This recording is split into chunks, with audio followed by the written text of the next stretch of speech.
This is an RMI series featuring policy shakers in climate action. I am Raul Alfaro-Pelico, Senior Director of the Global South Program at RMI, and I'm heading the Energy Transition Academy, which is seeking to develop the capacity, empower the leadership, and develop the workforce of tomorrow's energy transition. I'm here with Ahunna Eziakonwa. She is the United Nations Assistant Secretary General, as well as Assistant Administrator and Director of the Regional Bureau for Africa at the United States Development Program. Welcome, Ahunna. Thank you, Rob. She has had a distinguished career in the UN, and what brings us together in this conversation today in New York is the Africa Mini Grids Program, a significant undertaking for the continent and a partnership between RMI and UNDP that we are very happy to be part of.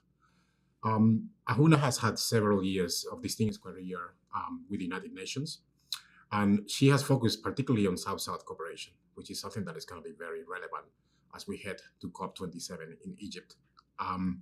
The kind of partnerships that we need to forge is one of the key areas of her focus. So thank you so much for taking the time.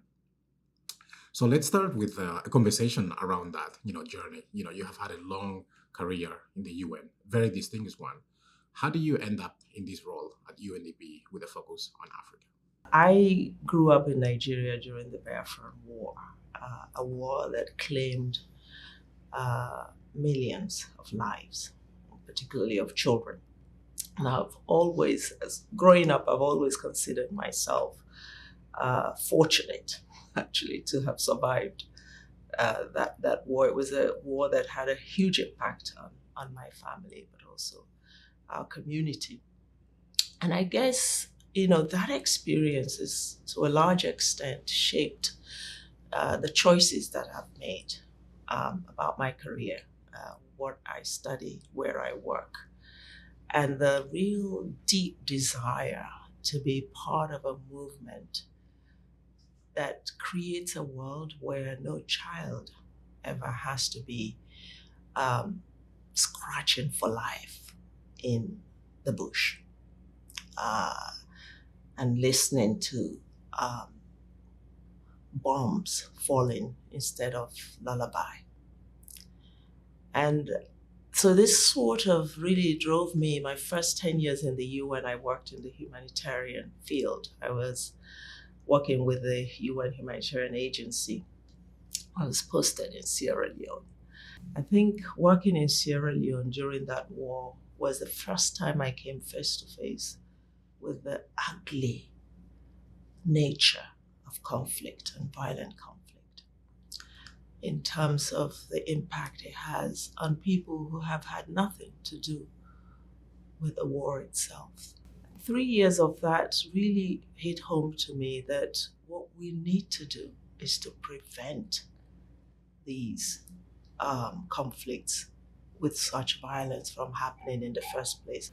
And this is why I made a very conscious choice to join a development agency of the UN Development Program, because there I felt we could begin to crack some of the root causes of such ugliness, human beings being so terrible to each other through the development window to really start to address issues related to injustice, issues around governance and redistribution of wealth, issues around how we build, inclusive systems, because that's really what it is, because a lot of people feel excluded, and the feeling of exclusion is fodder for fomenting conflict. So that's how I ended up in UNDP. And on Africa, I think my heart has always been there as an African, understanding that Africa has borne the brunt of a lot of things that have happened in the world in terms of being marginalized, being branded as a place that can only be reduced to a charity case, the negative narrative, the negative description of the continent has been part of what has slowed Africa down. So I've been very keen in my role to champion a new narrative about Africa, one that unveils the confidence and the talent and the ingenuity of the people of Africa, but also the heart and hospitality of the continent. An Africa that is able to stand shoulder to shoulder with the world, make its contribution, but also affect change for its own people. Thank you so much, Ahunna. This is very touching, and I really appreciate your transparency about the background and how that relates to your professional life as well. And looking at that and looking at this current year, you will have a front row seat, as a director of the Bureau for Africa, knowing that the COP, the Climate Summit, takes place in Egypt. It goes back to Africa.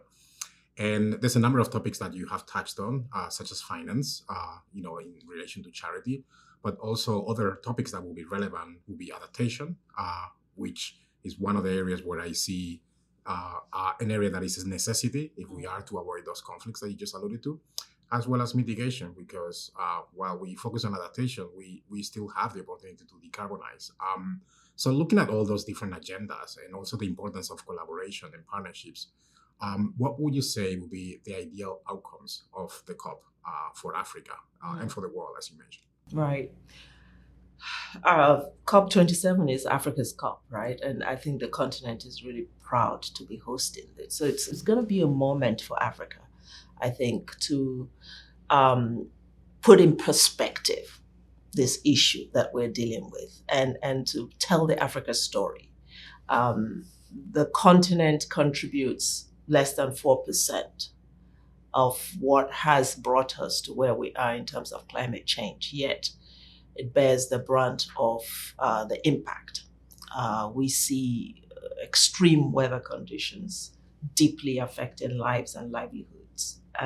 And so for Africa and for COP, I think it's important to understand that the path towards net zero has to be a development path for the continent. It has to be accompanied by measures to end poverty. It has to be accompanied by clear socioeconomic content that is about transforming lives. It has to be about not leaving anyone behind, that the conversation cannot be again about those who have, basically putting on the sidelines those who don't have. We have a lot of inequality in our world today, and I think COP27 needs to make a strong statement on inequality, even when we talk about energy. Today we know that Africa suffers energy poverty, with almost half the population without sustainable access to electricity. That in itself has to be a focus also of the discussions. How do we get to net zero while ensuring that those who have not had access get access? So while African countries are very committed to their nationally determined contributions, and 44 of them have already renewed that commitment by cleaning up their strategies and updating them, it has to be clear that Africa should not have to borrow to contribute to this. So prevention of additional debt as a result of dealing with both adaptation and mitigation should be one of the outcomes. The world has to make a commitment that the financing should be available for this global public good that we're all trying to reach. And right now we have African countries that are having to borrow money to deal with this. So that's, for me, it's a central outcome. It's really the collective responsibility to provide the financing, the technology, the capacity, the skills to get there. Excellent. Thank you so much for that. And in fact, I'd like to move to one area of solution that, in fact, your team is leading at UNDP in partnership with others, which is the Africa Mini-Grids program. You've mentioned the point of inequality and those who do not have access to electricity. In fact, it's about 700 million people in the world. Almost 80% of those are in Africa. The Africa Mini-Grids program now involves 21 countries, which more or less represent half of those, 300 million people without access to electricity. What are you most excited about this program, the potential that it has to address this issue? Raul, is a good start, but it doesn't do the magic yet. I mean, I think we're really happy that we can engage in this program, and that we're getting a lot of interest and a lot of partnerships. So what am I happy about? First is the recognition that we need partnership with yourselves and RMI, but also with a whole range of actors and those who are providing the finances as well. So I think the mini-grids program is a demonstration of how we do this together. Bring in different entities, different stakeholders to work on a vision and realizing that vision. I think the second thing that I'm really excited about is the focus on those who have been in the margins of the dividends of development, right? Why are these people left out for many years in terms of access to what they need for their survival? So we begin to tackle this program, the issues around social justice, that it is important to ensure that any prosperity is shared, any development is inclusive. So the mini-grid program will target also a lot of rural communities who have not been able to get on the national grid for whatever reason. It will help create business in Africa because, again, we have a model that is going to enable small, medium enterprises to participate in this program, particularly young people. Also, the entrepreneurial potential of the program. It's not a handout. It's going to be, there's a business approach to it. Where we begin to also address issues of jobs, so that these are all the elements that I think will make this program exemplary and one that we could build on going forward. This is exciting, and from RMI's perspective, one area that we're looking at is ensuring that, as you mentioned, as part of this partnership, we bring the finance into it. One of the interventions of the program is, testing out adequate business and financial models so that, that finance can flow. So in terms of, from the finance perspective, where do you see the opportunity and the way that those commitments that have been made, you alluded earlier about the NDCs, how to translate those in action, how to translate those, commitments into, millions and billions to billions. What are your suggestions for that to happen from where you sit? I think we need to listen to the people on the ground. Yesterday was a wake-up call for me because we listened to the Minister of Agriculture from Liberia talk about the realities in relation to the strategies that we adopt, including the NDCs, by the way. She made clear that the resources are not flowing. So Liberia as a country is having to borrow. So, of course, one of the outcomes that I mentioned, which is that we ensure this does not lead to more indebtedness of the continent. It's not a reality in Liberia because they are having to borrow to deal with adaptation issues and mitigation issues. The second one is the relationship between the NDC strategy and socioeconomic development. And there again, she felt that it's not really connected. we don't have that impact through the strategy that has been developed.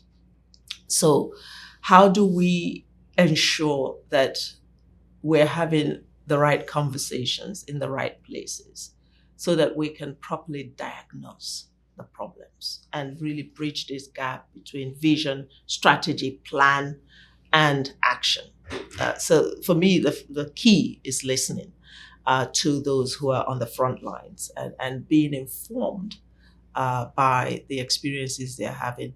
Second one, I think we need to gather evidence, evidence-based programming,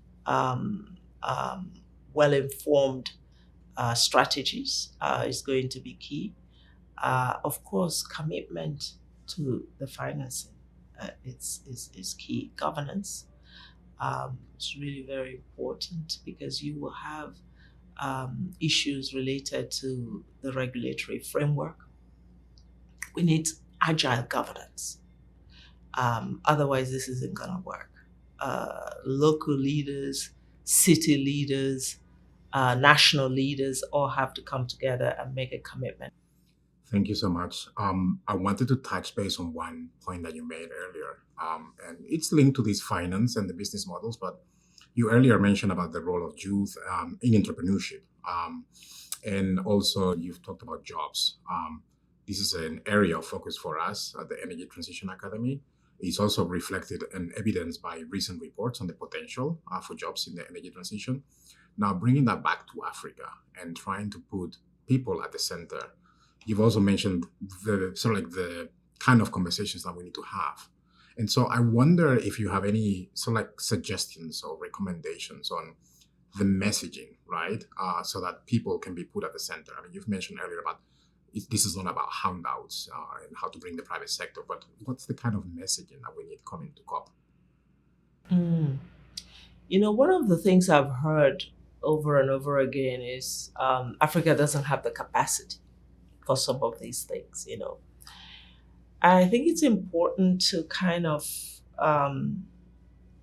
correct that. I mean, yes, you can always continue to build capacity, but in terms of what is actually needed to anchor this in African societies, the capacity is there. With African financial institutions, for instance, we have Afrexim Bank, we have the Trade Bank, we have, several institutions today, regional banks as well, FDB, on the finance side that are able to act as an anchor for resource flows. The second one is that,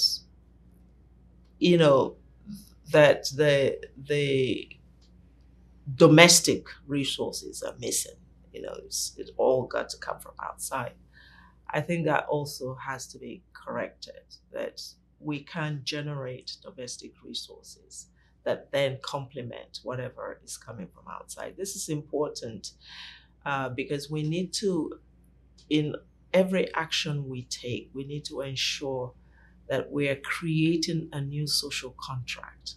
We are making sure that the state and society trust is being built, because there's a deficit of trust today in our societies. And often when aid comes into, or resources flow from outside in, depending on how those resources are viewed and managed, it can actually reinforce the mistrust that we see, and that creates conflict. So very carefully we need to make sure that where resources are local, are mobilized domestically, that they are visible to the population, that these are their resources. This is the money of the people. The other is the talent we have among the young people. I mean, you just need to look at what happened during COVID to see how this came out from the woodworks. And, young Africans demonstrated not just skill, but also this conscience. They wanted to be part of the solution. There is a lot of homegrown solution today. People in these communities know what works. They know what's going to take care of their challenges. Again, the approach has to be about building on those local ideas and solutions and not just assuming that we go there with something entirely new and foreign. But I think building on this young Africa talent and entrepreneurial spirit that we're seeing from Lagos to Nairobi to Cairo, it's a low-hanging fruit, as they say. The ground is fertile. And I think it needs to be understood as such. Africa has a perception problem, included among Africans themselves. And I think it's really important to begin to grow this seed of confidence, without which the journey would be much longer. Thank you so much, Ahunna. This has been an excellent conversation. I've learned a lot. So thank you so much for sharing your insights, your experience, your life with it. With these parting messages of local focus on entrepreneurship and growing the seeds that are in the continent. I'd like to bring this conversation to an end. It was themed climate and cocktails, but as we are in the morning, today is climate and coffee, and I hope that you have enjoyed the coffee with us, RMI, and I look forward to continuing this conversation in the run-up to COP27. Thank you so much, Raul. I look forward to COP27. Thank you.